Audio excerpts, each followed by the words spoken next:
Pursue what is meaningful, not what is expedient. Life is suffering, that's clear. There is no more basic irrefutable truth. The fact of life's tragedy and the suffering that is part of it has been used to justify the pursuit of immediate selfish gratification for a very long time.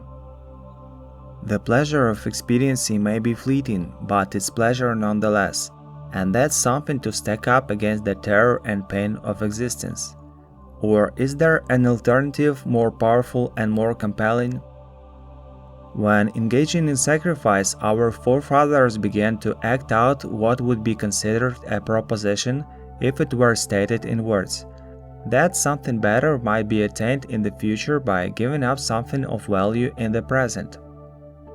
Prosaically, such sacrifice work is delay of gratification, but that's a very mundane phrase to describe something of such profound significance. The discovery that gratification could be delayed was simultaneously the discovery of time and with it causality.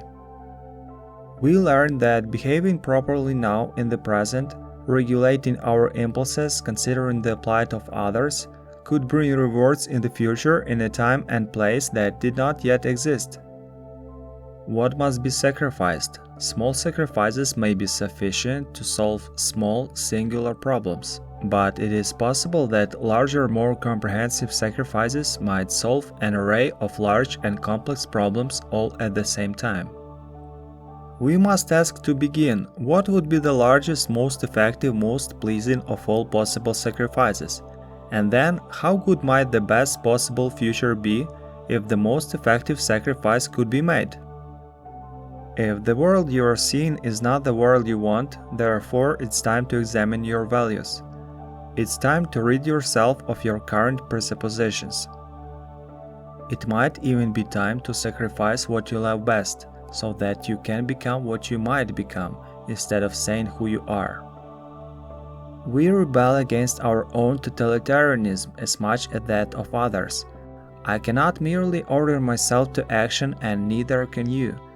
I will stop procrastinating, I say, but I don't. I will eat properly, I say, but I don't. I will end my drunken misbehavior, I say, but I don't. Aim up, pay attention, fix what you can fix. Don't be arrogant in your knowledge.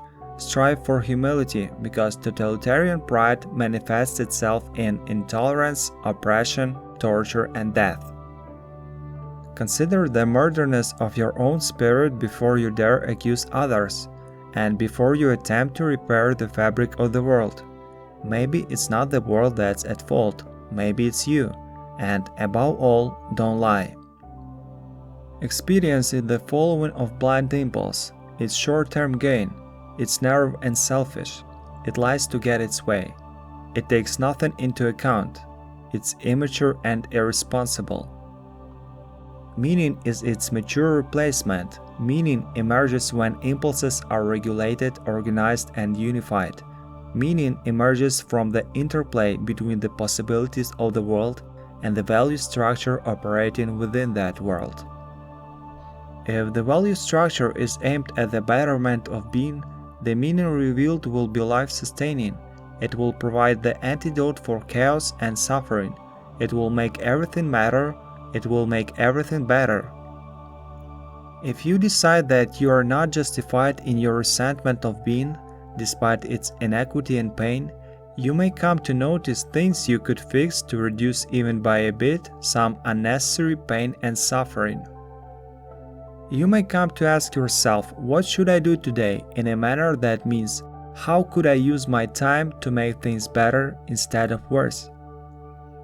Experience that's hiding all the skeletons in the closet, that's covering the blood you just spilled with the carpet, that's avoiding responsibility. It's cowardly and shallow and wrong. What is expedient works only for the moment. It's immediate, impulsive, and limited. What is meaningful, by contrast, is the organization of what would otherwise merely be expedient into a symphony of being.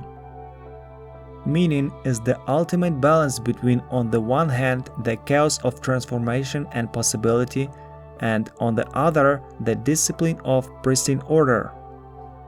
Meaning is the way, the path of life more abundant, the place you live when you are guided by love and speaking truth, and when nothing you want or could possibly want takes any precedence over precisely that. Do what is meaningful, not what is expedient.